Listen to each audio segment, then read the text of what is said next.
ਅੱਜ ਆਪਾਂ ਪੜਾਂਗੇ linear dependence and linearly independence. ਹੁਣ ਡੈਫੀਨੇਸ਼ਨ ਵੈਰੀ ਇੰਪॉर्टेंट है लीनियर डिपेंडेंस दी। कहते if V be the vector, अपने को वी भी कोई भी वैक्टर है ओवर द फील्ड एफ। हुण फील्ड अपने को कोई भी हो सकती, रियल नंबर हो सकती, रैशनल नंबर हो सकती है तो कंपलैक्स नंबर हो सकती है। दैन द वैक्टर, हुण देखो वैक्टर स्पेस है तो उहदे विच वैक्टर किहड़े-किहड़े आ V1 V2 तो लैके Vn तक वो वैक्टर्स ने सारे V वैक्टर स्पेस दे विच। कहते उहनूं डिपेंडेंट कदों कवांगे?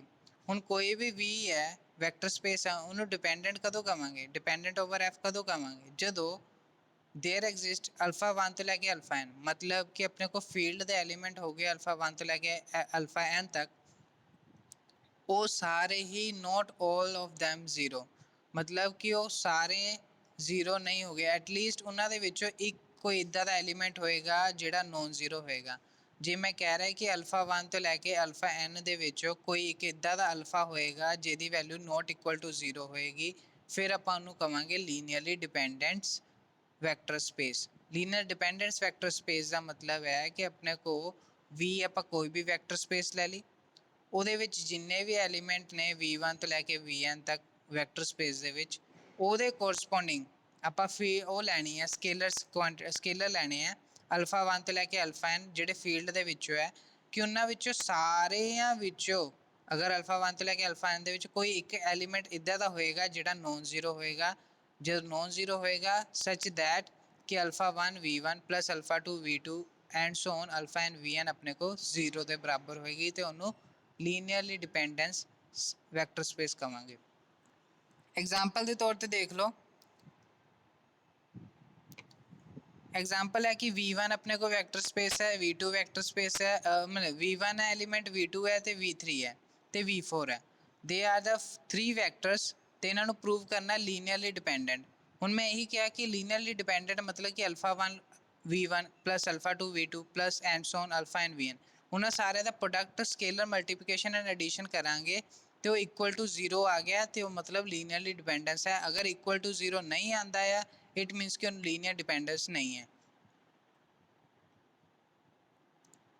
हुण इहदे विच ये भी ध्यान रखना कि ये हुण कोई एक एलीमेंट इदा का होएगा अल्फा 1 तो लैके अल्फा n तो जिहड़ा नॉट इक्वल टू जीरो होएगा। हुण देखो अल्फा 1 तो लैके अल्फा n जिन्ने भी है नॉट इक्वल टू जीरो, देखो ध्यान नाल हुण आपां लै लिया कि आपां इहदे विचों की ले लिया 1 इंटू अल्फा 1 की वैल्यू 1 लै ली, अल्फा 1 की वैल्यू 1 लै ली, अल्फा 2 की वैल्यू -2, अल्फा 3 की वैल्यू -3 तो अल्फा 4 की वैल्यू -4 लै ली। हुण आपां इत्थे पुट कर दी 1 -2 -3 -4। हुण इहदे विच जिन्ने भी अल्फा 1 की वैल्यू है सारे नॉट इक्वल टू जीरो है। हुण सारे ही नॉट इक्वल टू जीरो है तो मैं की करूँगा हुण alpha 1 V1 plus alpha 2 V2 plus and so on. हुण यही लगाऊंगा alpha 1 V1 plus alpha 2 V2 plus alpha 3 V3 plus alpha 3 alpha 4 V4।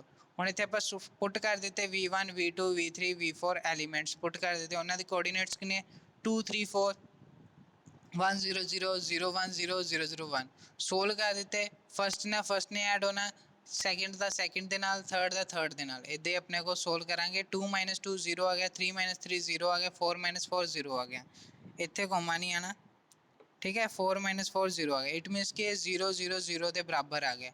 ये अपने को 0 आ गया that is equal to zero. उन्हें वही क्या कि alpha 1 V1 plus alpha 2 V2 plus and so on alpha n Vn उन्हों का सम लीनियर सम अपने को इक्वल टू जीरो आऊँगा। बट ये अल्फा 1 तो अल्फा आई दे कोई इदा का एक एलीमेंट होगा जो नॉट इक्वल टू जीरो आएगा, दैट इज़ वेरी इंपॉर्टेंट। हम देखो अल्फा 1 भी not equal to zero, alpha 2 भी नॉट इक्वल जीरो, अल्फा 3 भी नॉट इक्वल टू जीरो तो अल्फा 4 भी नॉट इक्वल टू जीरो है।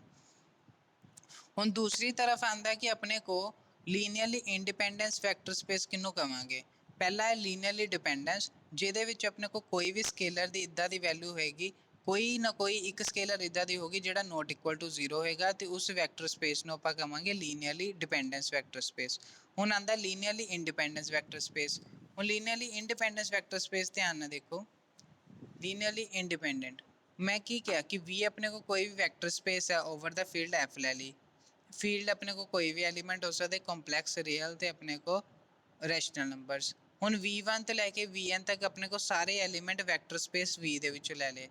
ਹੁਣ ਇਹਨਾਂ ਸਾਰਿਆਂ ਨੂੰ ਆਪਾਂ ਲੀਨੀਅਰਲੀ ਇੰਡੀਪੈਂਡੈਂਟ ਓਵਰ ਐਫ ਕਦੋਂ ਕਵਾਂਗੇ? ਮੈਂ ਉਹੀ ਕਿਹਾ ਲੀਨੀਅਰਲੀ ਇੰਡੀਪੈਂਡੈਂਟ ਹੈ। ਇਟ ਮੀਨਸ ਕਿ ਇਹਨਾਂ ਦੇ ਵਿੱਚ ਜਿੰਨੇ ਵੀ ਅਲਫਾ 1 ਤੋਂ ਲੈ ਕੇ ਅਲਫਾ n ਹੈ ਸਕੇਲਰਸ ਨੇ ਜਿਹੜੇ ਫੀਲਡ ਦੇ ਵਿੱਚੋਂ ਲਏ ਗਏ ਨੇ ਉਹ ਸਾਰੇ ਹੀ ਆਪਣੇ ਕੋਲ 0 ਦੇ ਬਰਾਬਰ ਹੈ। ਇਟ ਮੀਨਸ ਕਿ alpha 1 equal to alpha 3 equal to and so on alpha n they are equal to 0। ਇਹ ਸਾਰੇ ਐਲੀਮੈਂਟ 0 ਹੋਊਗੇ ਤਾਂ ਉਹ ਲੀਨੀਅਰਲੀ ਇੰਡੀਪੈਂਡੈਂਟ ਵੈਕਟਰ ਸਪੇਸ ਹੋਊਗਾ। ਅਗਰ ਇਹਨਾਂ ਵਿੱਚੋਂ ਇੱਕ ਵੀ ਐਲੀਮੈਂਟ ਅਲਫਾ 1 ਅਲਫਾ 2 ਦੇ ਵਿੱਚੋਂ ਇੱਕ ਵੀ ਐਲੀਮੈਂਟ ਆਪਣੇ ਕੋ ਨੋਟ ਇਕੁਅਲ ਟੂ 0 ਹੋ ਗਿਆ ਤੇ ਉਹ ਲੀਨੀਅਰਲੀ ਡਿਪੈਂਡੈਂਸ ਵੈਕਟਰ ਸਪੇਸ ਹੋਏਗੀ। ਉਹਨਾਂ ਨੇ ਉਹੀ ਕਿਹਾ ਹੀ alpha 1 v1 plus alpha 2 v2 plus and so alpha n vn ਆਪਣੇ ਕੋ ਇਕੁਅਲ ਟੂ 0 ਹੈ। ਅਗਰ ਇਹਨਾਂ ਵਿੱਚੋਂ ਸਾਰੇ alpha 1 alpha 2 alpha 3 alpha n ਸਾਰੇ ਹੀ 0 ਹੈ ਤੇ ਦੈਟ ਇਜ਼ ਆਪਣੇ ਕੋ ਜਿਹੜਾ ਸੈਟ ਵੈਕਟਰ ਸਪੇਸ ਹੈ ਉਹ ਲੀਨੀਅਰਲੀ ਇੰਡੀਪੈਂਡੈਂਸ ਵੈਕਟਰ ਸਪੇਸ ਹੈ। ਹੁਣ ਦੇਖੋ ਆਪਾਂ ਐਗਜ਼ਾਮਪਲ ਦੇ ਤੌਰ ਤੇ ਲੈ ਲਿਆ ਵੈਕਟਰ v1 ਲੈ ਲਿਆ ਵੈਕਟਰ v2 ਲੈ ਲਿਆ ਵੈਕਟਰ ਐਲੀਮੈਂਟ v3 ਲੈ ਲਿਆ। ਦੇ ਆਰ ਦਾ ਲੀਨੀਅਰਲੀ ਇੰਡੀਪੈਂਡੈਂਟ ਆਪਾਂ ਪ੍ਰੂਫ ਕਰਨੇ ਆ। ਇੰਡੀਪੈਂਡੈਂਟ ਪ੍ਰੂਫ ਕਰਨੇ ਆਪਾਂ ਸਾਰੇ ਲੈ ਲਏ ਕਿ ਅਲਫਾ 1 ਅਲਫਾ 2 ਅਲਫਾ 3 ਦੇ ਆਰ ਦਾ ਸਕੇਲਰਸ ਹੋ ਗਏ। ਹੁਣ ਇਹਨਾਂ ਦੀ ਪੁੱਟ ਕਰ ਦੇਣੀ ਅਲਫਾ 1 ਹੁਣ v1 ਦੀ ਵੈਲਿਊ ਪੁੱਟ ਕਰਤੀ 200 ਅਲਫਾ 2 v2 ਦੀ ਵੈਲਿਊ ਪੁੱਟ ਕਰਤੀ 030 ਅਲਫਾ 3 v3 ਦੀ ਵੈਲਿਊ ਪੁੱਟ ਕਰਤੀ 004। ਹੁਣ ਅਲਫਾ 1 ਇਹਦੇ ਨਾਲ ਮਲਟੀਪਲਾਈ ਹੋਣਾ ਇਹਦੇ ਨਾਲ ਵੀ ਇਹਦੇ ਨਾਲ ਵੀ ਅਲਫਾ 2 ਨੇ ਇਹਦੇ ਨਾਲ ਮਲਟੀਪਲਾਈ ਇਹਦੇ ਨਾਲ ਮਲਟੀਪਲਾਈ ਇਹਦੇ ਨਾਲ ਫਿਰ ਅਲਫਾ 3 ਨੇ ਇਹਦੇ ਨਾਲ ਮਲਟੀਪਲਾਈ ਇਹਦੇ ਨਾਲ ਮਲਟੀਪਲਾਈ ਇਹਦੇ ਨਾਲ ਫਿਰ ਆਪਾਂ ਕੀ ਕਰਨਾ ਫਸਟ ਐਲੀਮੈਂਟ ਐਡ ਹੋਣਾ। ਹੁਣ 2 alpha 1 plus 0 that is 2 alpha 1। ਹੁਣ ਆਪਣੇ ਕੋਲ 0 ਅਲਫਾ 1 3 ਅਲਫਾ 2 plus 0 3 ਅਲਫਾ 2 ਆ ਗਿਆ। ਹੁਣ ਅਗਲੇ 0 ਅਲਫਾ 1 0 ਅਲਫਾ 2 ਤੇ ਪਲੱਸ 4 ਅਲਫਾ 3 ਤੇ 4 ਅਲਫਾ 3 ਆ ਗਿਆ। ਹੁਣ ਇਹ ਸਾਰੇ 2 ਅਲਫਾ 1 3 ਅਲਫਾ 2 ਔਰ 4 ਅਲਫਾ 3 ਦੇ ਆਰ ਇਕੁਅਲ ਟੂ ਦਾ 0 ਤੇ ਫਸਟ ਵਾਲੇ ਨੂੰ ਫਸਟ ਦੇ ਨਾਲ ਕੰਪੇਅਰ ਕਰਨਾ ਦੂਸਰੇ ਵਾਲੇ ਨੂੰ ਦੂਸਰੇ ਦੇ ਨਾਲ ਤੀਸਰੇ ਵਾਲੇ ਨੂੰ ਤੀਸਰੇ ਦੇ ਨਾਲ ਤੇ 2 ਅਲਫਾ 1 ਜਦੋਂ ਇਕੁਅਲ ਟੂ 0 ਆ ਗਿਆ ਤੇ ਅਲਫਾ 1 ਦੀ ਵੈਲਿਊ 0 ਆ ਗਈ। ਅਗਰ 3 ਅਲਫਾ 2 ਇਕੁਅਲ ਟੂ 0 ਆ ਗਿਆ ਇਟ ਮੀਨਸ ਕਿ ਅਲਫਾ 2 ਦੀ ਵੈਲਿਊ 0 ਆ ਗਈ।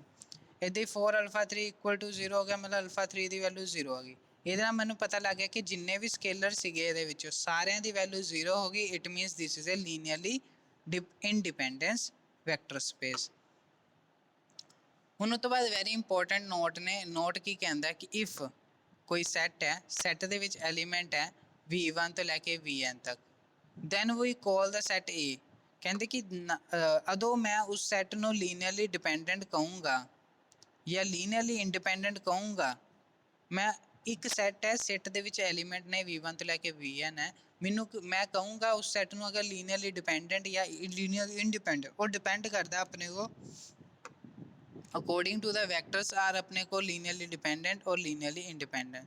ਕੋਈ ਵੀ ਸੈੱਟ ਲੀਨੀਅਰਲੀ ਡਿਪੈਂਡੈਂਟ ਔਰ ਇੰਡੀਪੈਂਡੈਂਟ ਕਦੋਂ ਪਤਾ ਲੱਗਦਾ ਹੈ ਜਦੋਂ ਉਹਦੇ ਵਿੱਚ ਜਿੰਨੇ ਵੀ ਐਲੀਮੈਂਟ ਨੇ ਜਿਵੇਂ v1 ਤੇ ਉਹ ਵੀ ਲੀਨੀਅਰਲੀ ਇੰਡੀਪੈਂਡੈਂਟ ਹੋਊਗੇ ਤਾਂ ਹੀ ਆਪਣੇ ਕੋਲ ਸੈੱਟ ਵੀ ਲੀਨੀਅਰਲੀ ਇੰਡੀਪੈਂਡੈਂਟ ਹੋਏਗਾ। ਅਗਰ ਅੰਦਰ ਵਾਲੇ ਐਲੀਮੈਂਟ ਆਪਣੇ ਕੋਲ ਲੀਨੀਅਰਲੀ ਡਿਪੈਂਡੈਂਟ ਹੋਊਗੇ ਤਾਂ ਹੀ ਆਪਣੇ ਕੋਲ ਸੈੱਟ ਵੀ ਲੀਨੀਅਰਲੀ ਡਿਪੈਂਡੈਂਟ ਹੋਏਗਾ। ਇਹ ਜ਼ਰੂਰ ਯਾਦ ਰੱਖਣਾ ਜਿੱਦਾਂ ਦੇ ਐਲੀਮੈਂਟ ਹੋਊਗੇ ਉੱਦਾਂ ਦਾ ਸੈੱਟ ਹੋਏਗਾ। ਜੇ ਐਲੀਮੈਂਟ ਆਪਣੇ ਕੋਲ ਲੀਨੀਅਰਲੀ ਡਿਪੈਂਡੈਂਟ ਹੈ ਤੇ ਆਪਣੇ ਕੋਲ ਸੈੱਟ ਵੀ ਲੀਨੀਅਰਲੀ ਇੰਡੀਪੈਂਡੈਂਟ ਹੈ। ਅਗਰ ਲੀਨੀਅਰਲੀ ਡਿਪੈਂਡੈਂਟ ਹੈ ਅੰਦਰ ਵਾਲੇ ਐਲੀਮੈਂਟ ਸੀ ਤੇ ਬਾਹਰ ਆਪਣੇ ਕੋਲ ਸੈੱਟ ਵੀ ਲੀਨੀਅਰਲੀ ਡਿਪੈਂਡੈਂਟ ਹੋਏਗਾ। ਸੈਕੰਡ ਇੰਪੋਰਟੈਂਟ ਨੋਟ ਹੈ ਕਿ ਐਨ ਇਨਫਾਈਨਾਈਟ ਸਬਸਪੇਸਿਸ ਆਫ A। ਕਹਿੰਦੇ ਕਿ ਆਪਣੇ ਕੋ ਵੈਕਟਰ ਸਪੇਸ ਲੈ ਲਈ ਹੈ ਵੈਕਟਰ ਸਪੇਸ ਦੇ ਵਿੱਚ ਆਪਣੇ ਕੋ ਇਨਫਾਈਨਾਈਟ ਸਬਸਪੇਸਿਸ ਹੈ ਉਹ ਲੀਨੀਅਰਲੀ ਇੰਡੀਪੈਂਡੈਂਟ ਹੁੰਦੀ ਹੈ if every subset of A is linearly dependent. ਉਹੀ ਗੱਲ ਹੋਗੀ ਅਗਰ ਹਰ ਇੱਕ ਛੋਟਾ ਤੋਂ ਛੋਟਾ ਪਾਰਟ ਵੀ ਆਪਣੇ ਕੋ ਲੀਨੀਅਰਲੀ ਇੰਡੀਪੈਂਡੈਂਟ ਹੋਏਗਾ ਤੇ ਜਿਹੜਾ ਆਪਣੇ ਕੋ ਕੰਪਲੀਟ ਸੈੱਟ ਹੈ ਉਹ ਵੀ ਲੀਨੀਅਰਲੀ ਇੰਡੀਪੈਂਡੈਂਟ ਹੋਏਗਾ। ਠੀਕ ਹੈ ਉਹੀ ਚੀਜ਼ ਉਹਨਾਂ ਨੇ ਕਿਹਾ ਅਗਰ ਉਹਦਾ ਸੈੱਟ ਦਾ ਸਬਸੈਟ ਹੀ ਲੀਨੀਅਰਲੀ ਇੰਡੀਪੈਂਡੈਂਟ ਹੈ ਤੇ ਪੂਰਾ ਸੈੱਟ ਤੇ ਸਬਸਪੇਸ ਵੀ ਆਪਣੇ ਕੋ ਲੀਨੀਅਰਲੀ ਇੰਡੀਪੈਂਡੈਂਟ ਹੋਏਗੀ। ਇਹ ਇੰਪੋਰਟੈਂਟ ਹੈ। ਹੁਣ ਵੈਰੀ ਇੰਪੋਰਟੈਂਟ ਹੈ ਜਿਹੜੇ ਥਿਊਰਮ ਨੰਬਰ 11 ਹੈ ਜਿਹੜੀ ਆਪਣੇ ਪੇਪਰਾਂ ਦੇ ਵਿੱਚ ਵੀ ਆਉਂਦੀ ਹੈ ਤੇ ਇਹਦਾ ਯੂਜ਼ ਵੀ ਕਰਨਾ ਆਪਾਂ। ਥਿਊਰਮ 11 ਹੈ ਕਿ light V be the vector space over a field F। ਕਹਿੰਦੇ V ਆਪਣੇ ਕੋ ਵੈਕਟਰ ਸਪੇਸ ਹੈ over a field F prove that ਆਪਣੇ ਕੋ ਦੇਖੋ ਗਿਵਨ ਕੀ ਦਿੱਤਾ ਗਿਵਨ ਇਹ ਦਿੱਤਾ ਕਿ V ਕੋਈ ਵੈਕਟਰ ਸਪੇਸ ਹੈ over a field F then prove ਕਰੋ ਕਿ every non zero singleton subset। ਹੁਣ ਦੇਖੋ ਉਹਨੇ ਸੈੱਟ ਲਿਆ ਆ ਉਹ ਸਿੰਗਲਟਨ ਸੈੱਟ ਹੈ ਨਾਲ ਹੀ ਉਹਦਾ ਸਬਸੈਟ ਹੈ ਕਿਹਦਾ V ਦਾ ਤੇ ਉਹ ਲੀਨੀਅਰਲੀ ਇੰਡੀਪੈਂਡੈਂਟ ਆਪਾਂ ਪ੍ਰੂਵ ਕਰਨਾ ਓਵਰ ਦਾ ਫੀਲਡ F। ਪਹਿਲਾ ਦਾ ਕੁਐਸਚਨ ਇਹ ਹੈ। ਦੂਸਰਾ ਉਹ ਕਹਿ ਰਿਹਾ ਕਿ ਐਵਰੀ ਸੈੱਟ ਕੰਟੇਨਿੰਗ ਓਨਲੀ 0 ਵੈਕਟਰ। ਦੇਖੋ ਸਿੰਗਲਟਨ ਸੈੱਟ ਦੇ ਵਿੱਚ ਵੀ 0 ਐਲੀਮੈਂਟ ਹੈ ਤੇ ਸੈੱਟ ਦੇ ਵਿੱਚ ਅਗਰ ਆਪਣੇ ਕੋਲ 0 ਵੈਕਟਰ ਆ ਜਾਂਦਾ ਹੈ ਉਹ ਲੀਨੀਅਰਲੀ ਡਿਪੈਂਡੈਂਟ ਹੋਏਗਾ ਓਵਰ ਦਾ ਫੀਲਡ। ਆਪਾਂ ਇਹ ਪ੍ਰੂਫ ਕਰਨਾ। ਥਰਡ ਆਪਣੇ ਕੋ ਹੈ ਕਿ any subset of S V ਦੀ ਕੋਈ ਸਬਸੈਟ ਹੈ ਕੰਟੇਨਿੰਗ 0 ਐਲੀਮੈਂਟ। ਹੁਣ ਦੇਖੋ ਇਹ ਸਾਰੇ ਧਿਆਨ ਨਾਲ ਦੇਖੋ, ਨੋਨ ਜ਼ੀਰੋ ਸਿੰਗਲਟਨ ਸਬਸੈਟ। ਹੁਣ ਸਿੰਗਲਟਨ ਸਬਸੈਟ ਹੈ ਨੋਨ ਜ਼ੀਰੋ, ਉਹ ਸਬਸੈਟ ਹੈ V ਦੇ ਤੇ ਉਹ ਲੀਨੀਅਰਲੀ ਇੰਡੀਪੈਂਡੈਂਟ ਹੈ, ਮਤਲਬ 0 ਦੇ ਬਰਾਬਰ ਨਹੀਂ ਹੈ ਤੇ ਉਹ ਲੀਨੀਅਰਲੀ ਇੰਡੀਪੈਂਡੈਂਟ ਹੈ। ਅਗਰ ਉਹਦੇ ਵਿੱਚ 0 ਐਲੀਮੈਂਟ ਹੈ, 0 ਵੈਕਟਰ ਹੈ ਤੇ ਲੀਨੀਅਰਲੀ ਡਿਪੈਂਡੈਂਟ ਹੈ। ਅਗਰ ਉਹਦੇ ਸਬਸੈਟ ਦੇ ਵਿੱਚ ਵੀ 0 ਵੈਕਟਰ ਹੈ ਤਾਂ ਵੀ ਉਹ ਲੀਨੀਅਰਲੀ ਡਿਪੈਂਡੈਂਟ ਹੈ। ਨਾਲ ਆਪਣੇ ਕੋ ਫੋਰਥ ਹੈ, ਅਗਰ ਸਬਸੈਟ ਆਪਣੇ ਕੋ ਉਹ V ਦਾ ਲੀਨੀਅਰਲੀ ਇੰਡੀਪੈਂਡੈਂਟ ਹੈ then it cannot contain a zero vector। ਉਹੀ ਗੱਲ ਹੋ, ਦੇਖੋ ਕੁਐਸਚਨ ਉਹੀ ਕਹਿ ਰਿਹਾ ਕਿ ਅਗਰ ਸੈੱਟ ਦੇ ਵਿੱਚ 0 ਐਲੀਮੈਂਟ ਨਹੀਂ ਹੈਗਾ, ਕੋਈ ਵੈਕਟਰ ਸਪੇਸ ਹੈ ਉਹਦੇ ਵਿੱਚ 0 ਐਲੀਮੈਂਟ ਨਹੀਂ ਹੈ ਤੇ ਉਹ ਲੀਨੀਅਰਲੀ ਇੰਡੀਪੈਂਡੈਂਟ ਹੋਏਗਾ। ਅਗਰ ਉਹਦੇ ਵਿੱਚ 0 ਐਲੀਮੈਂਟ ਹੈ ਤੇ ਉਹ ਲੀਨੀਅਰਲੀ ਡਿਪੈਂਡੈਂਟ ਹੋਏਗਾ। ਇਹ ਧਿਆਨ ਰੱਖਣਾ। ਤੇ ਹਰ ਇੱਕ ਸੁਪਰ ਸੈੱਟ ਕੀ ਹੁੰਦਾ? ਸੈੱਟ ਤੋਂ ਵੱਡਾ। ਅਗਰ ਸੈੱਟ ਤੋਂ ਵੱਡਾ ਕੋਈ ਸੁਪਰ ਸੈੱਟ ਹੈ ਜਿਹੜਾ ਲੀਨੀਅਰਲੀ ਡਿਪੈਂਡੈਂਟ ਹੈ ਤੇ ਸੈੱਟ ਦੇ ਵੀ ਸਾਰੇ ਵੈਕਟਰ ਲੀਨੀਅਰਲੀ ਡਿਪੈਂਡੈਂਟ ਹੋ ਗਏ। ਆਪਾਂ ਇਹ ਵੀ ਪ੍ਰੂਫ ਕਰਨਾ ਹੈ। ਤੇ 6th ਪਾਰਟ ਹੈ ਕਿ ਕੋਈ ਵੀ ਲੀਨੀਅਰਲੀ ਇੰਡੀਪੈਂਡੈਂਟ ਸਬਸੈਟ ਹੈ ਤੇ ਉਹਦੇ ਵੈਕਟਰ ਵੀ ਆਪਣੇ ਕੋਲ ਲੀਨੀਅਰਲੀ ਇੰਡੀਪੈਂਡੈਂਟ ਹੋਣੇ। ਮੈਂ ਉਹੀ ਚੀਜ਼ ਕਹਿ ਰਿਹਾ ਸੀ, ਆਪਣੇ ਕੋਲ ਨੋਟ 1 ਤੇ ਨੋਟ 2 ਇਹੀ ਦੋ ਚੀਜ਼ਾਂ ਦੇ ਆਪਣੇ ਕੋਲ 6 ਪ੍ਰੋਪਰਟੀਜ਼ ਆ ਜਾਂਦੀਆਂ, 6 ਰਿਜ਼ਲਟ ਆ ਜਾਂਦੇ ਆ। ਆਪਾਂ ਉਹੀ 6 ਰਿਜ਼ਲਟ ਨੂੰ ਯੂਜ਼ ਕਰਨਾ ਹੈ ਤੇ ਉਹੀ ਆਪਾਂ ਪ੍ਰੂਫ ਕਰਨਾ ਹੈ ਇਹਦੇ ਤੇ। ਚਲੋ ਜੀ, ਪਹਿਲਾ ਰਿਜ਼ਲਟ ਆਪਾਂ ਪ੍ਰੂਫ ਕਰਦੇ ਹਾਂ। ਪਹਿਲਾ ਰਿਜ਼ਲਟ ਆਪਾਂ ਪ੍ਰੂਫ ਕੀ ਕਰਨਾ ਹੈ ਕਿ V ਵੀ ਵੈਕਟਰ ਸਪੇਸ ਹੈ ਤੇ ਆਪਾਂ ਪ੍ਰੂਫ ਕਰਨਾ ਹੈ ਕਿ ਨੋਨ ਜ਼ੀਰੋ ਸਿੰਗਲਟਨ ਵੈਕਟਰ ਸਬਸੈਟ ਹੈ V ਦੀ, ਉਹ ਲੀਨੀਅਰਲੀ ਇੰਡੀਪੈਂਡੈਂਟ ਹੈ ਓਵਰ ਦਾ ਫੀਲਡ F। ਆਪਾਂ ਲੈ ਲਿਆ ਕਿ V ਆਪਣੇ ਕੋਲ ਨੋਨ ਜ਼ੀਰੋ, ਉਹਨੇ ਕਿਹਾ ਨਾ ਨੋਨ ਜ਼ੀਰੋ ਸਿੰਗਲਟਨ ਤੇ ਨੋਨ ਜ਼ੀਰੋ ਐਲੀਮੈਂਟ ਲੈ ਲਿਆ V ਬਿਲੋਂਗ ਕਰ ਰਿਹਾ ਵੈਕਟਰ ਸਪੇਸ ਕੈਪੀਟਲ V ਤੋਂ ਵਿੱਚ। ਹੁਣ ਕੋਈ ਵੈਕਟਰ ਸਪੇਸ ਹੈ V, ਉਹਦੇ ਵਿੱਚ ਇੱਕ V ਐਲੀਮੈਂਟ ਹੈ। ਕਹਿੰਦੇ V ਐਲੀਮੈਂਟ ਉਸ ਵੈਕਟਰ ਸਪੇਸ ਦਾ ਪਾਰਟ ਹੈ ਤੇ ਉਹਨੂੰ ਬਿਲੋਂਗ ਕਰੇਗਾ। ਤੇ ਅਲਫਾ ਕੋਈ ਫੀਲਡ ਲੈ ਲਿਆ, ਅਲਫਾ ਐਲੀਮੈਂਟ ਆਪਾਂ ਫੀਲਡ ਦੇ ਵਿੱਚੋਂ ਲੈ ਲਿਆ ਸੱਚ ਦੈਟ ਕਿ ਮੈਨੂੰ ਪਤਾ ਕਿ ਇਹਨਾਂ ਦੋਨਾਂ ਦਾ ਪ੍ਰੋਡਕਟ ਆਪਣੇ ਕੋਲ 0 ਹੋਏਗਾ। ਬਾਈ ਡੈਫੀਨੇਸ਼ਨ ਆਪਾਂ ਲਗਾਈ ਹੈ ਨਾ। ਆ ਦੇਖੋ α1 v1 ਪਲਸ α2 v2 ਦਾ ਸਮ ਪਰ ਸਕੇਲਰ ਦਾ ਮਲਟੀਪਲੀਕੇਸ਼ਨ ਐਂਡ ਐਡੀਸ਼ਨ ਆਪਣੇ ਕੋਲ ਇਕੁਅਲ ਟੂ 0 ਆਂਦਾ ਤੇ ਆਪਾਂ ਉੱਥੇ ਆਹੀ ਲਗਾ ਦਿੱਤਾ alpha into v that is equal to 0। Alpha into v is equal to 0। ਹੁਣ ਉਸ ਤੋਂ ਬਾਅਦ ਹੈ, ਹੁਣ ਦੇਖੋ ਕੋਈ ਵੀ ਦੋ ਚੀਜ਼ਾਂ ਅਗਰ ਉਹਨਾਂ ਦੋਨਾਂ ਦਾ ਪ੍ਰੋਡਕਟ 0 ਦੇ ਬਰਾਬਰ ਹੈ, ਜਾਂ ਤਾਂ ਆ ਚੀਜ਼ 0 ਦੇ ਬਰਾਬਰ ਹੋਏਗੀ ਜਾਂ ਤਾਂ ਆਪਣੇ ਕੋਲ ਆ ਚੀਜ਼ 0 ਬਰਾਬਰ ਹੋਏਗੀ।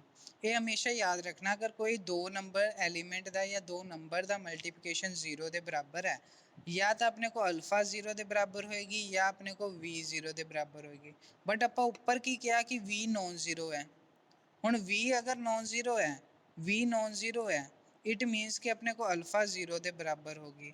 ਹੁਣ ਅਲਫਾ 0 ਦੇ ਬਰਾਬਰ ਹੋ ਗਈ, ਇਟ ਮੀਨਸ ਕਿ ਅਲਫਾ ਵੀ ਆਪਣੇ ਕੋ 0 ਐਲੀਮੈਂਟ ਦੇ ਬਰਾਬਰ ਹੋ ਗਿਆ, ਅਲਫਾ ਵੀ 0, ਇਟ ਮੀਨਸ ਕਿ ਆਪਣੇ ਕੋ ਲੀਨੀਅਰਲੀ ਇੰਡੀਪੈਂਡੈਂਟ ਸੈੱਟ ਹੈ। ਉਹਨਾਂ ਨੇ ਆਹੀ ਕਿਹਾ ਸੀ ਕਿ ਜਿੰਨੇ ਵੀ ਅਲਫਾ 1 ਤੋਂ ਲੈ ਕੇ ਅਲਫਾ n ਹੈ ਉਹ ਸਾਰੇ 0 ਦੇ ਬਰਾਬਰ ਹੈ ਤੇ ਉਹ ਸੈੱਟ ਕੀ ਹੋਏਗਾ ਆਪਣੇ ਕੋਲ ਲੀਨੀਅਰਲੀ ਇੰਡੀਪੈਂਡੈਂਟ ਸੈੱਟ ਹੋਏਗਾ। ਤੇ ਆਪਣੇ ਕੋ ਇੱਥੇ ਆਪਾਂ ਪ੍ਰੂਫ ਕਰ ਦਿੱਤਾ ਕਿ ਜਿਹੜਾ v ਐਲੀਮੈਂਟ ਹੈ ਉਹ ਆਪਣੇ ਕੋਲ ਲੀਨੀਅਰਲੀ ਇੰਡੀਪੈਂਡੈਂਟ ਸੈੱਟ ਹੈ, ਨਾਲ ਉਹ ਨੋਨ ਜ਼ੀਰੋ ਸਿੰਗਲਟਨ ਸਬਸੈਟ ਵੀ ਹੈ v ਦਾ ਤੇ ਉਹ ਲੀਨੀਅਰਲੀ ਇੰਡੀਪੈਂਡੈਂਟ ਸੈੱਟ ਹੈ। ਫਸਟ ਪਾਰਟ ਆਪਣੇ ਕੋਲ ਇੱਥੇ ਪ੍ਰੂਫ ਹੋ ਜਾਂਦਾ ਹੈ। ਸੈਕਿੰਡ ਪਾਰਟ ਦੇ ਲਈ ਆਪਾਂ ਕੀ ਲੈਣਾ ਹੈ, ਸੈੱਟ ਉਹ ਲੈਣਾ ਜਿਹਦੇ ਵਿੱਚ 0 ਵੈਕਟਰ ਹੈਗਾ ਆ ਤੇ ਆਪਾਂ ਨੂੰ ਪ੍ਰੂਫ ਕਰਨਾ ਹੈ ਕਿ ਉਹ ਲੀਨੀਅਰਲੀ ਡਿਪੈਂਡੈਂਟ ਹੈ। ਧਿਆਨ ਨਾਲ ਦੇਖੋ ਜੀ, ਉਹੀ ਚੀਜ਼ ਹੈ ਜੋ ਆਪਾਂ ਕਰਕੇ ਆਏ ਹਾਂ। ਕਹਿੰਦੇ ਕਿ ਸੈੱਟ ਲੈ ਲਿਆ S ਸੈੱਟ ਲੈ ਲਿਆ। ਇਸ ਸੈੱਟ ਦੇ ਵਿੱਚ ਉਹਨਾਂ ਨੇ ਕਿਹਾ 0 ਐਲੀਮੈਂਟ ਹੈ। ਜੇ ਆਪਾਂ 0 ਲੈ ਲਿਆ ਤੇ ਨਾਲ ਹੀ ਉਹ ਕਹਿ ਰਿਹਾ ਕਿ ਉਹਦਾ ਸਬਸੈਟ ਹੈ।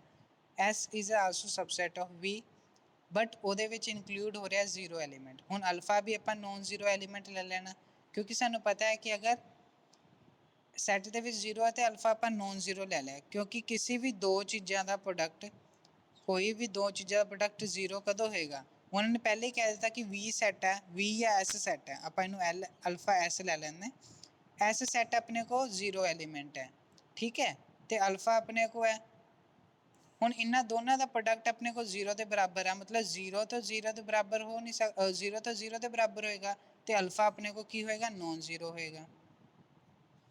ਅਗਰ ਅਲਫਾ ਸਾਡੇ ਕੋਲ ਨੋਨ ਜ਼ੀਰੋ ਹੋ ਗਿਆ ਤੇ ਅਲਫਾ ਇਨਟੂ 0 ਦੈਟਸ 0, ਪਰ alpha is not equal to 0 ਜਿਹੜਾ ਫੀਲਡ ਦੇ ਵਿੱਚ ਹੈ ਬਾਈ ਡੈਫੀਨੇਸ਼ਨ ਉਹ ਸੈੱਟ ਕੀ ਹੋਏਗਾ, ਲੀਨੀਅਰਲੀ ਡਿਪੈਂਡੈਂਟ ਸੈੱਟ। ਆਪਾਂ ਕਿਹਾ ਸੀਗਾ ਕਿ ਅਗਰ ਆਪਾਂ alpha 1 v1 plus alpha 2 v2 plus and so on alpha in vn ਆਪਣੇ ਕੋਲ 0 ਦੇ ਬਰਾਬਰ ਹੈ, ਬਟ ਸਾਰੇ ਸਕੇਲਰਾਂ ਦੇ ਵਿੱਚੋਂ ਕੋਈ ਇਦਾਂ ਦਾ ਸਕੇਲਰ ਵੀ ਹੋਊਗਾ ਜਿਹੜਾ ਨਾਟ ਇਕੁਅਲ ਟੂ 0 ਆ ਗਿਆ ਤੇ ਉਹ ਆਪਣੇ ਕੋਲ ਸੈੱਟ ਕੀ ਹੋਏਗਾ, ਲੀਨੀਅਰਲੀ ਡਿਪੈਂਡੈਂਟ। ਹੁਣ ਦੇਖੋ ਇੱਥੇ ਇੱਕ ਸਕੇਲਰ ਆ ਗਿਆ ਨਾ ਨਾਟ ਇਕੁਅਲ ਟੂ 0, ਇਟ ਮੀਨਸ ਕਿ ਇਹ ਲੀਨੀਅਰਲੀ ਡਿਪੈਂਡੈਂਟ ਸੈੱਟ ਹੈ। ਹੁਣ ਥਰਡ ਪਾਰਟ ਹੈ, ਥਰਡ ਪਾਰਟ 'ਚ ਆਪਾਂ ਪ੍ਰੂਫ ਕਰਨਾ ਸੀ ਕਿ ਉਹ ਸੈੱਟ, ਧਿਆਨ ਨਾਲ ਦੇਖੋ, ਥਰਡ ਪਾਰਟ ਸੀਗਾ ਕਿ any subset S of V containing 0 vector. ਹੁਣ ਆਪਾਂ ਲੈਣਾ ਕਿ ਉਹਨਾਂ ਨੇ ਪਿਛਲੇ ਵਾਲੇ ਸੈੱਟ ਦੇ ਵਿੱਚ ਉਹਨਾਂ ਸੀ ਸੈੱਟ ਕਿਹਾ ਸੀ, ਸਬਸੈਟ ਨਹੀਂ ਕਿਹਾ ਸੀ। ਹੁਣ ਇਹਦੇ ਵਿੱਚ ਉਹਨਾਂ ਨੇ ਸਬਸੈਟ ਕਿਹਾ ਆ, ਨਾਲ ਉਹੀ ਚੀਜ਼ ਹੈ। ਹੁਣ ਦੇਖੋ, ਹੁਣ S ਦੇ ਵਿੱਚ ਕਿੰਨੇ ਸਾਰੇ ਐਲੀਮੈਂਟ ਲੈ ਲਏ, V1 ਤੋਂ ਲੈ ਕੇ Vn, B the subset of, ਹੁਣ S ਆਪਣੇ ਕੋਲ ਸਬਸੈਟ ਹੈ, S ਆਪਣੇ ਕੋਲ ਸਬਸੈਟ ਹੈ ਵੈਕਟਰ ਫੀਲਡ F ਦਾ, ਤੇ S ਸੈੱਟ ਦੇ ਵਿੱਚ ਕਿੰਨੇ ਸਾਰੇ ਐਲੀਮੈਂਟ ਹੈ, V1 ਤੋਂ ਲੈ ਕੇ Vn ਤੱਕ, such that ਕਿ one of the vector of S is a zero vector। ਨਾਲ ਉਹਨਾਂ ਨੇ ਇਹ ਵੀ ਕਿਹਾ ਕਿ V1 ਤੋਂ ਲੈ ਕੇ Vn ਦੇ ਵਿੱਚ ਆ ਜਿਹੜਾ ਸੈੱਟ ਹੈ S ਦਾ, V1 ਤੋਂ ਲੈ ਕੇ Vn ਦੇ ਵਿੱਚ ਇਹਦੇ ਵਿੱਚ ਕੋਈ ਇਦਾਂ ਦਾ ਵੈਕਟਰ ਹੈਗਾ, ਕੋਈ ਵੀ Vi ਲੈ ਲਓ ਜਿਹੜਾ 0 ਦੇ ਬਰਾਬਰ ਹੈ, ਕੋਈ ਇਦਾਂ ਦਾ Vi ਵੈਕਟਰ ਐਲੀਮੈਂਟ ਵੈਕਟਰ ਹੈ ਜਿਹੜਾ 0 ਦੇ ਬਰਾਬਰ ਹੈ। ਉਹਨਾਂ ਨੇ ਲੈ ਲਿਆ ਕਿ Vk, ਮੰਨ ਲਓ ਕਿ Vk ਆਪਣੇ ਕੋਲ 0 ਦੇ ਬਰਾਬਰ ਹੈ, k ਦੀ ਵੈਲਿਊ 1 ਤੋਂ ਲੈ ਕੇ n ਦੇ ਵਿੱਚੋਂ ਕੋਈ ਵੀ ਹੋ ਸਕਦੀ ਹੈ। ਅਗਰ ਉਹ 0 ਦੇ ਬਰਾਬਰ ਆ ਮੰਨ ਲਓ, ਫਿਰ ਉਹੀ ਗੱਲ ਆ ਗਈ। ਹੁਣ ਆਪਾਂ alpha 1 alpha k they are ਦਾ ਇਕੁਅਲ ਟੂ 0 ਤੇ ਅਲਫਾ k ਪਲੱਸ 1, ਹੁਣ ਦੇਖੋ k plus 1 is equal to all ਦਾ ਅਲਫਾ n। ਹੁਣ ਆਪਾਂ ਲੈ ਲਿਆ ਕਿ ਅਲਫਾ k ਦੀ ਵੈਲਿਊ, ਧਿਆਨ ਨਾਲ ਸਮਝੋ ਇਸ ਚੀਜ਼ ਨੂੰ, ਕਹਿੰਦੇ ਕਿ ਆਪਣੇ ਕੋਲ ਕੀ ਹੈ alpha 1 alpha 2 and so alpha k minus 1 alpha k plus 1 ਤੋਂ ਲੈ ਕੇ ਅਲਫਾ n ਤੱਕ, ਇਹ ਸਾਰੇ ਐਲੀਮੈਂਟ ਸੀਗੇ ਜਿਹੜੇ ਆਪਾਂ ਫੀਲਡ ਦੇ ਵਿੱਚੋਂ ਲਏ ਨੇ। ਕਿੱਥੋਂ ਲਏ ਨੇ, ਫੀਲਡ ਦੇ ਵਿੱਚੋਂ ਲਏ ਨੇ।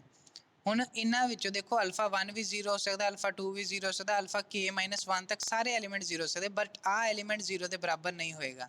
ਆਹ ਐਲੀਮੈਂਟ 0 ਦੇ ਬਰਾਬਰ ਨਹੀਂ ਹੋਗੇ, ਇਸ ਤੋਂ ਬਾਅਦ ਵਾਲੇ ਵੀ ਸਾਰੇ ਐਲੀਮੈਂਟ 0 ਦੇ ਬਰਾਬਰ ਹੋਊਗੇ। ਕਿਉਂ ਨਹੀਂ ਹੋ ਸਕਦਾ, ਜੇ ਬਾਈ ਡੈਫੀਨੇਸ਼ਨ ਮੈਂ ਦੱਸਦਾ ਕਿ ਅਲਫਾ ਅਲਫਾ k ਆਪਣੇ ਕੋ ਹੈ ਉਹ 1 ਦੇ ਬਰਾਬਰ ਹੈ, that is not equal to 0। It means ਕਿ ਬਾਕੀ ਜਿੰਨੇ ਵੀ ਅਲਫਾ ਆਈ ਹੈ ਉਹ ਸਾਰੀਆਂ ਆਪਣੇ ਕੋਲ 0 ਦੇ ਬਰਾਬਰ ਹੋਊਗੀ, ਬਸ ਇੱਕ ਨੂੰ ਛੱਡ ਕੇ, ਕਿਹੜੀ ਨੂੰ, ਅਲਫਾ k ਨੂੰ। ਹੁਣ ਆਪਣੇ ਕੋ ਬਾਈ ਡੈਫੀਨੇਸ਼ਨ ਕੀ ਸੀ, alpha 1 v1 plus alpha 2 v2 plus alpha n vn। ਹੁਣ ਸਾਰਿਆਂ ਦੀ ਵੈਲਿਊ ਪੁੱਟ ਕਰ ਦਿੱਤੀ, ਹੁਣ ਸਾਰੇ ਆਪਣੇ ਕੋਲ 0 ਆ ਗਏ, but alpha k the value ਆਪਾਂ 1 ਪੁੱਟ ਕਰਤੀ, 1 ਇੰਟੂ 0 ਦੈਟ ਇਜ਼ ਅਗੇਨ 0। ਆਪਣੇ ਕੋਲ ਸਾਰਿਆਂ ਦਾ ਸਮ 0 ਆ ਗਿਆ, ਬਟ ਬਾਈ ਡੈਫੀਨੇਸ਼ਨ ਕਿ ਅਗਰ ਸਾਡੇ ਕੋਲ ਇਹਦਾ ਸਾਰਿਆਂ ਦਾ scalar multiplication and addition equal to 0 ਆ ਜਾਂਦਾ, ਬਟ ਉਹਦੇ ਵਿੱਚ ਇੱਕ ਕੋਈ ਵੀ ਸਕੇਲਰ ਜਿਹੜੀ ਨੋਟ ਇਕੁਅਲ ਟੂ 0 ਆਈ ਹੈ, ਇਟ ਮੀਨਸ ਕਿ ਉਹ ਸੈੱਟ ਕੀ ਹੋਏਗਾ, ਆਪਣੇ ਕੋਲ ਲੀਨੀਅਰਲੀ ਡਿਪੈਂਡੈਂਟ ਸੈੱਟ ਹੋਏਗਾ। ਇਹ ਜ਼ਰੂਰ ਯਾਦ ਰੱਖਣਾ ਕਿ ਅਗਰ ਕੋਈ ਵੀ ਸਕੇਲਰ ਦੇ ਵਿੱਚੋਂ ਕੋਈ ਸਕੇਲਰ ਵੈਕਟਰ, ਇੱਕ ਵੀ ਸਕੇਲਰ ਵੈਕਟਰ ਆਪਣੇ ਕੋਲ, ਇੱਕ ਵੀ ਸਕੇਲਰ ਆਪਣੇ ਕੋਲ ਨੋਟ ਇਕੁਅਲ ਟੂ 0 ਆ ਜਾਂਦਾ ਹੈ ਤੇ ਉਹ ਆਪਣੇ ਕੋਲ ਲੀਨੀਅਰਲੀ ਡਿਪੈਂਡੈਂਟ ਸੈੱਟ ਹੁੰਦਾ ਹੈ। ਠੀਕ ਹੈ ਜੀ। ਹੁਣ ਉਸ ਤੋਂ ਬਾਅਦ ਇਹ ਵੀ ਜ਼ਰੂਰ ਯਾਦ ਰੱਖਿਓ ਕਿ ਆਪਣੇ ਕੋ ਜਿੰਨੇ ਵੀ ਵੈਕਟਰ ਹੈ, ਅਗਰ ਆਪਣੇ ਕੋਲ ਜਿੰਨੇ ਵੀ ਸੈੱਟ ਦੇ ਵਿੱਚ ਐਲੀਮੈਂਟ ਨੇ, ਵੈਕਟਰਸ ਨੇ, ਅਗਰ ਉਹ ਲੀਨੀਅਰਲੀ ਡਿਪੈਂਡੈਂਟ ਨੇ ਤੇ ਆਪਣੇ ਕੋਲ ਸੈੱਟ ਵੀ ਲੀਨੀਅਰ ਡਿਪੈਂਡੈਂਟ ਹੋਏਗਾ। ਅਗਰ ਵਿੱਚ ਵਾਲੇ ਐਲੀਮੈਂਟ ਆਪਣੇ ਕੋਲ ਲੀਨੀਅਰਲੀ ਇੰਡੀਪੈਂਡੈਂਟ ਹੈ ਤੇ ਆਪਣੇ ਕੋਲ ਸੈੱਟ ਵੀ ਲੀਨੀਅਰਲੀ ਇੰਡੀਪੈਂਡੈਂਟ ਹੋਏਗਾ। ਇਹ ਆਪਣੇ ਕੋ ਯਾਦ ਰੱਖਣਾ। ਤੇ ਆਪਣੇ ਕੋ ਫੋਰਥ ਦੇ ਵਿੱਚ ਆਪਾਂ ਪ੍ਰੂਫ ਕਰਨਾ ਸੀ। ਫੋਰਥ ਆਪਣਾ ਕੀ ਸੀਗਾ ਕਿ ਇਫ ਇਹ ਸਬਸੈਟ ਆਪਣੇ ਕੋ S ਹੈ of subset S of V is a linearly independent, then it cannot contain a zero element। मैं वही क्या सी, अगर सेट linearly independent है it means कि zero element contain नहीं करेगा। जे ध्यान ना देखना तो आ देखो कि सपोज कर लो S अपने को linearly independent set है, आप मान लिया जी linearly independent subset है V ਦਾ, ਤੇ ਇਹਦਾ ਮਤਲਬ ਕਿ linearly independent ਹੈ, it contain the zero vector। ਹੁਣ ਅਗਰ ਉਹ 0 ਵੈਕਟਰ ਨੂੰ ਕੰਟੇਨ ਕਰ ਗਿਆ, ਮੰਨ ਲਓ ਕਿ ਉਹਨੇ 0 ਵੈਕਟਰ ਕੰਟੇਨ ਕਰ ਲਿਆ, ਮਤਲਬ ਉਹ ਤਾਂ ਲੀਨੀਅਰਲੀ ਡਿਪੈਂਡੈਂਟ ਹੋ ਗਿਆ, ਤੇ ਇਹ ਕੰਟਰਾਡਿਕਸ਼ਨ ਹੋ ਗਈ ਉਹਦੇ ਨਾਲ। ਕੰਟਰਾਡਿਕਸ਼ਨ ਹੋ ਗਈ ਮਤਲਬ ਜੋ ਆਪਾਂ ਮੰਨਿਆ ਸੀਗਾ ਉਹ ਗਲਤ ਪ੍ਰੂਫ ਹੋ ਗਿਆ। ਇਟ ਮੀਨਸ ਕਿ ਜੋ ਆਪਾਂ ਮੰਨਿਆ ਹੀ ਗਲਤ ਸੀਗਾ ਤੇ ਉਹਨੂੰ ਆਪਾਂ ਸਹੀ ਕਰਾਂਗੇ ਕਿ S can not have any 0 vector. ਅਗਰ ਕੋਈ ਸੈੱਟ ਲੀਨੀਅਰਲੀ ਇੰਡੀਪੈਂਡੈਂਟ ਹੈ, ਨੋਟ ਕਰ ਲਿਓ ਕਿ ਕੋਈ ਵੀ ਸੈੱਟ ਅਗਰ ਲੀਨੀਅਰਲੀ ਇੰਡੀਪੈਂਡੈਂਟ ਹੈ ਤੇ ਉਹਦੇ ਵਿੱਚ ਕਦੀ ਵੀ ਜ਼ੀਰੋ ਵੈਕਟਰ ਨਹੀਂ ਹੋਏਗਾ। ਹੁਣ ਫਿਫਥ ਪਾਰਟ ਆਂਦਾ ਹੈ, ਵੈਰੀ ਇੰਪੋਰਟੈਂਟ ਫਿਫਥ ਪਾਰਟ ਦਾ। ਉਹਦੇ ਵਿੱਚ ਆਪਾਂ ਪ੍ਰੂਵ ਕਰਨਾ ਕਿ every super set of linearly dependent set of vector is linearly dependent. ਹੁਣ ਦੇਖੋ ਲੀਨੀਅਰ ਡਿਪੈਂਡੈਂਟ ਦੀ ਗੱਲ ਆ ਰਹੀ ਹੈ ਤੇ ਇਹਦਾ ਮਤਲਬ ਮੈਨੂੰ ਪਤਾ ਲੱਗ ਗਿਆ ਕਿ ਇਹਦੇ ਵਿੱਚ ਜ਼ੀਰੋ ਵੈਕਟਰ ਆਏਗਾ। ਹੁਣ ਦੇਖੋ ਆਪਾਂ S ਲੈ ਲਿਆ, ਲੈਟ S ਵੀ ਆਪਣੇ ਕੋਲ ਲੀਨੀਅਰ ਡਿਪੈਂਡੈਂਟ ਹੈ। ਉਹਨੇ ਪਹਿਲੇ ਹੀ ਕਿਹਾ ਕਿ ਆਪਣੇ ਕੋਲ ਅਗਰ ਲੀਨੀਅਰਲੀ ਡਿਪੈਂਡੈਂਟ ਸੈਟ ਹੈ ਤੇ ਪ੍ਰੂਵ ਕਰੋ ਕਿ T ਵੀ ਆਪਣੇ ਕੋਲ ਲੀਨੀਅਰ ਡਿਪੈਂਡੈਂਟ ਹੋਵੇ। ਮੈਂ S ਕੋਈ ਸੈੱਟ ਲੈ ਲਿਆ ਜਿਹਦੇ ਵਿੱਚ ਐਲੀਮੈਂਟ ਹੈਗੇ V1 ਤੋਂ ਲੈ ਕੇ Vn ਤੱਕ ਵੀ ਲੀਨੀਅਰਲੀ ਡਿਪੈਂਡੈਂਟ ਸੈਟ ਆਫ ਵੈਕਟਰਸ। ਹੁਣ ਲੀਨੀਅਰ ਡਿਪੈਂਡੈਂਟ ਦਾ ਡੈਫੀਨੇਸ਼ਨ ਲਗਾ ਦਿਓ, देयर एग्जिस्ट ਆਪਣੇ ਕੋਲ α1 ਤੋਂ ਲੈ ਕੇ αn ਬਿਲੋਂਗ ਕਰੇ ਫੀਲਡ ਦੇ ਵਿੱਚੋਂ, they all are not equal to 0 such that ਕਿ ਆਪਣੇ ਕੋਲ α1 v1 plus α2 v2 plus αn vn ਆਪਣੇ ਕੋਲ 0 ਦੇ ਬਰਾਬਰ ਹੈ ਬਾਈ ਡੈਫੀਨੇਸ਼ਨ ਇਹਦੇ ਨਾਲ। ਉਹਨੇ ਨੇ ਵੀ ਲਿਖਿਆ ਹੈ ਨੋਟ ਆਲ 0, ਜਿੰਨੇ ਵੀ ਫੀਲਡ ਦੇ ਐਲੀਮੈਂਟ ਨੇ ਸਕੇਲਰ ਹੈ ਉਹਨਾਂ ਵਿੱਚੋਂ ਸਾਰੇ 0 ਦੇ ਬਰਾਬਰ ਨਹੀਂ ਹੈਗੇ। ਹੁਣ ਆਪਾਂ ਕਲੀਅਰਲੀ T ਲੈ ਲਿਆ। ਹੁਣ T ਦੇ ਵਿੱਚ ਜਿਹੜੇ ਸੈੱਟ ਹੈ, ਹੁਣ T ਸੁਪਰ ਸੈੱਟ ਹੈ।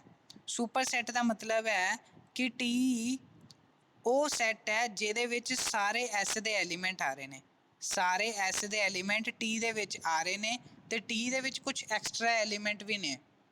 ਮਤਲਬ ਕਿ T ਇੱਦਾਂ ਕਹਿ ਸਕਦੇ ਹਾਂ ਕਿ S is a subset of T। Superset ਕਹਿ ਸਕਦੇ, this is a superset. ਕਿ ਵੱਡਾ ਹੋਏਗਾ T ਐਲੀਮੈਂਟ ਸੁਪਰ ਸੈਟ ਹੈ S ਨਾਲੋਂ, ਇਟ ਮੀਨਸ ਕਿ S ਦੇ ਜਿੰਨੇ ਵੀ ਐਲੀਮੈਂਟ ਹੈ T ਦੇ ਵਿੱਚ ਆਉਗੇ ਤੇ T ਦੇ ਵਿੱਚ ਕੁਝ ਆਪਣੇ ਐਲੀਮੈਂਟ ਵੀ ਹੋਊਗੇ।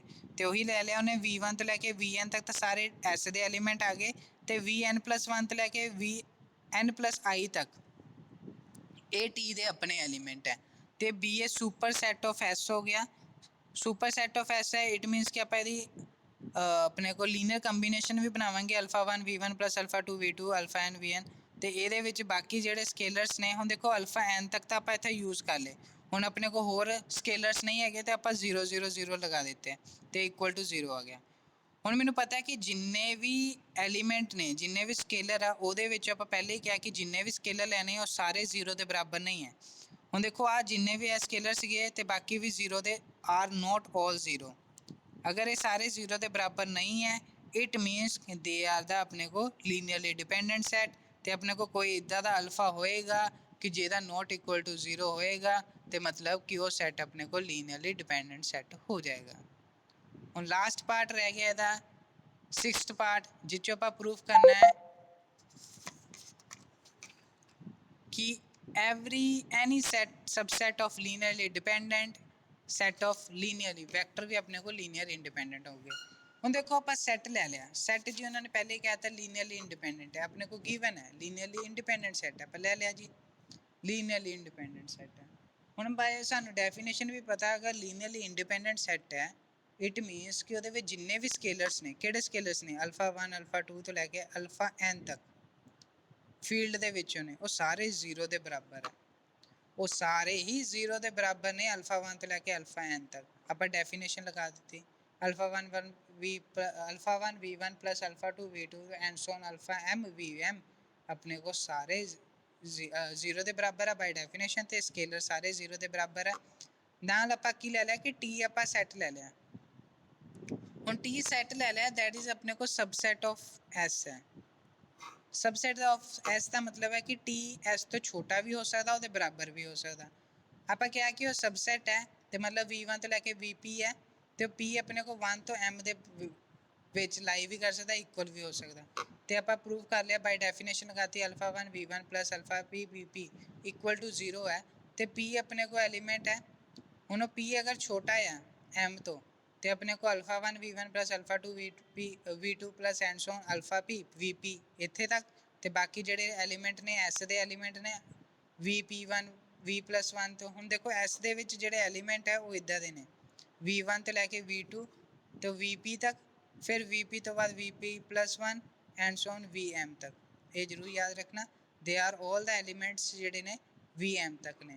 ਤੇ ਹੁਣ ਆਪਾਂ ਸਾਰੇ ਐਲੀਮੈਂਟ ਲੈਣੇ ਤੇ ਬਾਕੀ ਆਪਣੇ ਕੋਲ ਅਲਫਾ ਦੀ ਵੈਲਿਊ 0 ਲੈ ਲਈਆਂ। ਹੁਣ ਦੇਖੋ ਆਪਾਂ ਸਾਰੀਆਂ ਅਲਫਾ ਦੀ ਵੈਲਿਊ ਅਗਰ 0 ਦੇ ਬਰਾਬਰ ਹੈ, ਉਹਨਾਂ ਨੇ ਗਿਵਨ ਕਿਹਾ ਸੀ ਕਿ ਜਿੰਨੇ ਵੀ ਅਲਫਾ ਨੇ ਸਾਰੇ 0 ਦੇ ਬਰਾਬਰ ਹੈ, ਇਟ ਮੀਨਸ ਕਿ ਉਹ ਸੈੱਟ ਕੀ ਹੋਏਗਾ, ਲੀਨੀਅਰਲੀ ਇੰਡੀਪੈਂਡੈਂਟ ਸੈੱਟ ਹੋਏਗਾ। ਵੈਰੀ ਇੰਪੋਰਟੈਂਟ ਹੈ, this is the theorem number 11 ਜਿਹੜਾ ਆਪਾਂ ਰਿਜ਼ਲਟ ਯੂਜ਼ ਕੀਤਾ। ਇਹ ਤੁਹਾਨੂੰ ਪੇਪਰ 'ਚ ਆ ਸਕਦਾ ਹੈ।